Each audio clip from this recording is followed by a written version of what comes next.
Monster's Monster by Patrick McDonnell. Grouch, Grump, and Little Gloom and Doom thought they were monsters. They lived in a dark monster castle, high atop a dark monster mountain, overlooking a monster-fearing village. Their little monster heads were always filled with big monster thoughts. Smash, crash, and bash!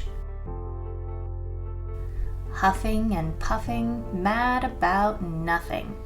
And their 10 favorite words were no, no, no, no, no, no, no, no, no, and no! Every day they argued over who was the biggest, baddest monster, who could complain the loudest, who could throw the most terrible tantrum, who was the most miserable. These debates always ended in a brawl. One day they decided to settle the argument once and for all. Grouch got some tape, tacks, staples, and glue. Grump found some gauze, gunk, and gobs of goo. Gloom and Doom grabbed bolts, wire, and a smelly old shoe. Together they would make a monster, the biggest, baddest monster ever. They hoisted their creation into the stormy sky where, bam!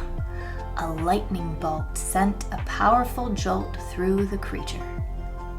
The monster started to twitch. "He's alive! Alive!" the little terrors exclaimed.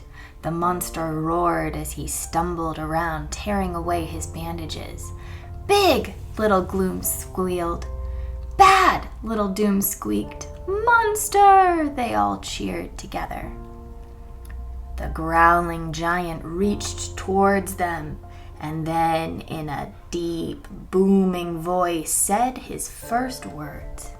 "Thank you." He crushed them to his chest with a tight squeeze. "Thank you, thank you, thank you." Monster wiggled his stubby monster fingers and tapped his clunky monster feet. He looked around in wonder and threw open a window. The room filled with warm, early dawn light, bird songs, and dewy, fresh air. Monster smiled and let out a little giggle. "What do you think you're doing?" cried Grouch. Monster bounced about the room, gently greeting the many bats, rats, spiders, and snakes around him. "No, no, no, no, no!" shouted the group. "You're supposed to be a monster!" But Monster didn't think he was a monster. He didn't think he was anything but thankful to be alive. Monster became still, sniffing a hint of sweetness on the morning air.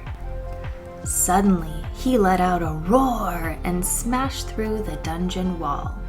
"Ha ha!" Grouch laughed. "He's finally coming to his senses." "Yes, yes!" shouted Grump. "He's off to make mayhem in the village. He's going to smash, crash, and bash!" cried Gloom and Doom. The rascals dashed after Monster, trying to keep up with his long strides down the mountain. "Monster! Monster!" they cheered after him. The village bakery was just opening up for the day when Monster plowed through the front door. Grouch, Grump, and Gloom and Doom anxiously waited outside the shop, peering through the dusty windows. "Big," whispered Gloom. "Bad," whispered Doom. "Shh, shh," begged Grump. "I want to hear the howls and yowls." There was a tense quiet, and then finally, from inside the bakery, they heard, "Thank you."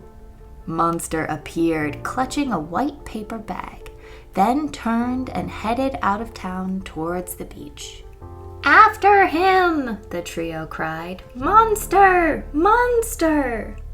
Monster slowly knelt down on the soft, cool sand.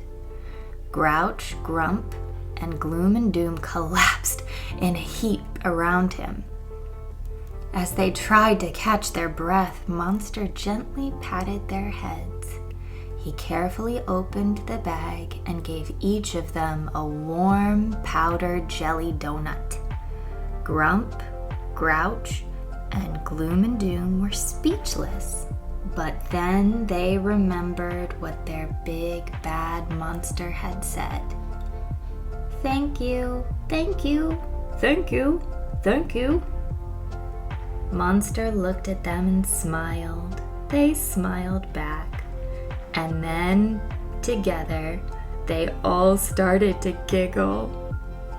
Grouch, Grump, and Little Gloom and Doom and their new friend sat quietly on the shore, watching the sunrise, and the seagulls playing, and the seagrass dancing, and the ocean glistening, and no one was thinking about being a monster. The end.